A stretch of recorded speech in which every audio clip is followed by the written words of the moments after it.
First ever factory outlet Mukunda jewellery KPHB Kothapet Khammam Somajiguda Hanamkonda. జై శ్రీకృష్ణ. ఆండాల్ తిరువడిగళే శరణం.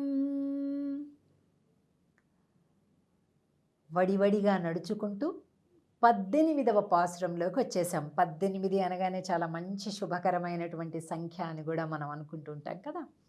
అలాగే ఈరోజు ఇందులో తిరుప్పావైలో కూడా ఈ 18వ పాసురం చాలా విశేషమైనటువంటి పాసురం. అమ్మవారి యొక్క దర్శనాన్ని ఇచ్చేటటువంటి పాసురం అన్నమాట.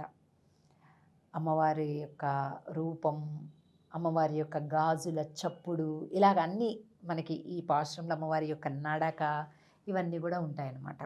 ఇలాగా ఈ పాసురంలో 18వ పాసురంలో అమ్మవారిని ప్రశంసించటం, స్తోత్రం చేయటం ఇవన్నీ కూడా కనిపిస్తాయన్నమాట.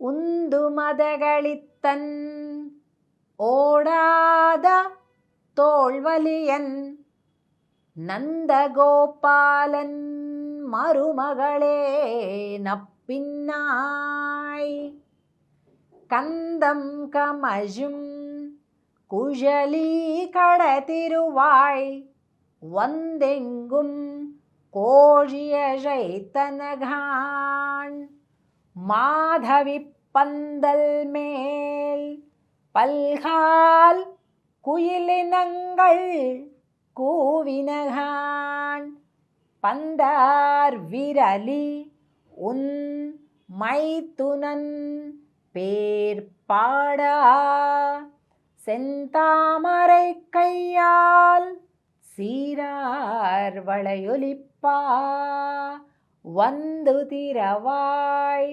మహిషిందు ఏలోరెంబావాయ్.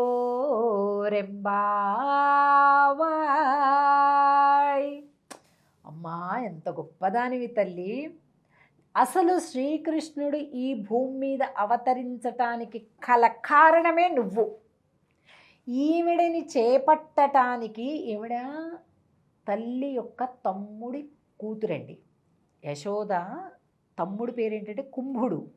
ఆ కుంభుడి యొక్క కూతురే నీలాదేవి. నీలాదేవి నల్లగా ఉంటుంది, మహా ఆకర్షణీయంగా ఉంటుంది. ఆ తల్లిని వివాహం చేసుకోవాలి అని, ఆమెను చేపట్టాలి అని, ఆమె మీద ప్రేమతోటి ఆయన కృష్ణ అవతారాన్ని ఎత్తాడట. అంత గొప్ప సాధకురాలన్నమాట ఆవిడ. అయితే ఆమె తండ్రి ఒక కండిషన్ పెట్టాడు. మదించినటువంటి 7 వృషభాలను బంధించి ఒక్క తాడుతోటి కట్టాలి, 7 ఎద్దులని కూడా. ఆడికే నా కూతుర్నిస్తాను అని పెడితే, మనవాడికి ఏం తక్కువ, ఆవిడని సంపాదించడం కోసం, ఆవిడని పొందడం కోసం 7 మదించినటువంటి పెద్ద ఎద్దులని ఒక్క తాడితోటి కట్టేశాడట. మదించినటువంటి ఏనుగులతో కూడా పోరాడాడట, వాటిని లొంగదీశాడట. ఇలా బలపరాక్రమాలు కలిగినటువంటి నందుడి యొక్క కోడల. ఎంత గజబలమండి నందుడికి. ఆమెకేమిష్టం? మామగారి పేరు చెప్పుకోవటం ఇష్టం అండి. ఎప్పుడైనా మన సనాతన భారతీయ సంప్రదాయంలో స్త్రీ మొదట తన మామగారి పేరు చెప్పుకుంటుంది, ఆ తర్వాత భర్త పేరు ముందు తండ్రి పేరు చెప్తుంది. మొదట మామగారి పేరు చెప్పి, తర్వాత తండ్రి పేరు చెప్పి, ఆ తర్వాత భర్తకు సంబంధించినటువంటిదగా తన గురించి పరిచయం చేసుకుంటుంది అనమాట. మనకి శ్రీమద్ రామాయణంలో కూడా సీతమ్మ తల్లి స్నుషా దశరథస్యాహం అని అంటారు. అంటే ఎవరు అని చెప్పుకోవడానికి ఆ తల్లి చెప్తుందనమాట. దశరథుడి కోడలినండి, జనకుడి కూతుర్నండి, శ్రీరామచంద్రుడి లాలినండి అని చెప్తుందనమాట. అట్లాగా చెప్పుకోవాల్సినటువంటి, పరిచయం చేసుకోవాల్సినటువంటి విధానం. అలాగా ఏమిడికి అదే ఇష్టం ఉంటుంది కాబట్టి వీళ్ళు నందుడి కోడలా అని పిలుస్తున్నారు. అమ్మా, పొద్దున్నే కోకిలలన్నీ నీ ఇంటి ముందు బాగా వచ్చి కూస్తూ ఉన్నాయి, నెమళ్ళన్నీ కూడా వచ్చాయి. అవన్నీ కూడా అమ్మవారి కోసం తలుపెప్పుడు ఎదురు చూస్తున్నాయట. ఎందుకో తెలుసా?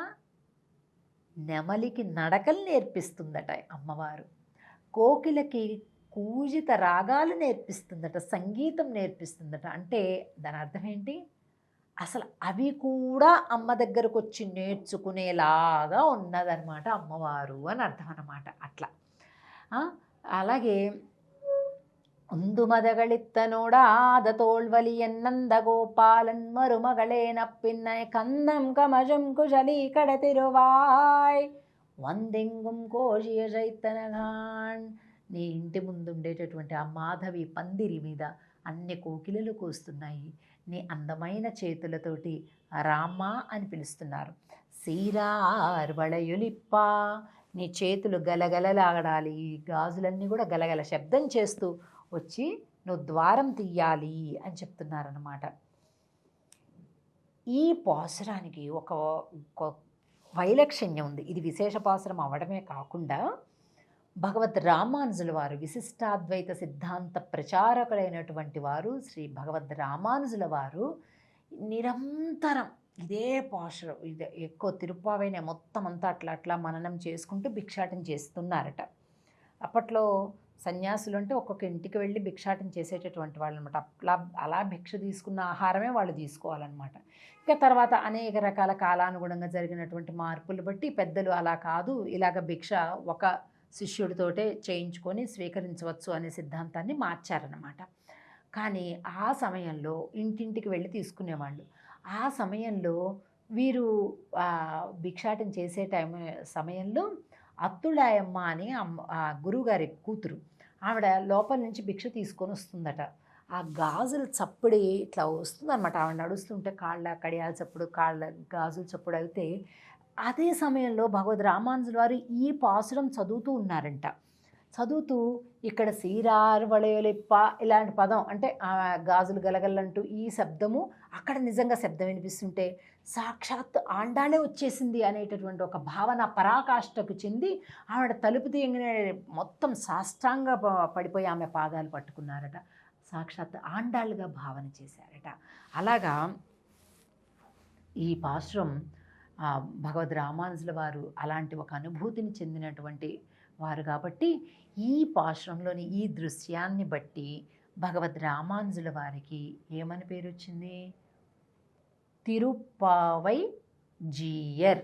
జీయర్ అంటే ఏంటి? వైష్ణవ సన్యాసి, వైష్ణవ సిద్ధాంతాన్ని పాటిస్తూ ఉండేటటువంటి, ప్రబోధిస్తూ ఉండేటటువంటి సన్యాసికి పేరు జీయర్ అని పేరు అన్నమాట. ఇప్పుడు మనకి చాలామంది జీయర్లు ఉన్నారు. చిన్న జీయర్ గారు ఉన్నారు, కాకినాడ జీయర్ గారు, రామచంద్ర జీయర్ గారు, అష్టాక్షి జీయర్ గారు, తిరుమల జీయరు, శ్రీరంగం జీయరు, శ్రీపెరుంబుదూరు జీయరు, మేల్కోట జీయరు, ఇలాగ శ్రీవిల్లిపుత్తూరు జీయరు, ఇలా ఎంతోరో ఉన్నారు శ్రీ వైష్ణవ సంప్రదాయానికి సంబంధించినటువంటి ఆలయాలలో. అలాగా మన వీరికి భగవద్ రామానుజుల వారికి పేరు తిరుప్పావై జీయర్ అని వచ్చింది ఈ పాసురంతో. ఈరోజు మంచి పాయసం నివేదన చేయాలి అని మన పెద్దలు చెప్తారు. కట్టె పొంగలు, పాయసం, పరమాన్నం ఈ రెండింటిని నివేదన చేసుకుందాం. ఆండాళ్ ఆ తల్లి అనుగ్రహాన్ని పొందుదాం. సంపదలు బాగా రావడానికి ఈ పాసురాన్ని విశేషంగా సేవించుకోవాలన్నమాట. జై శ్రీకృష్ణ.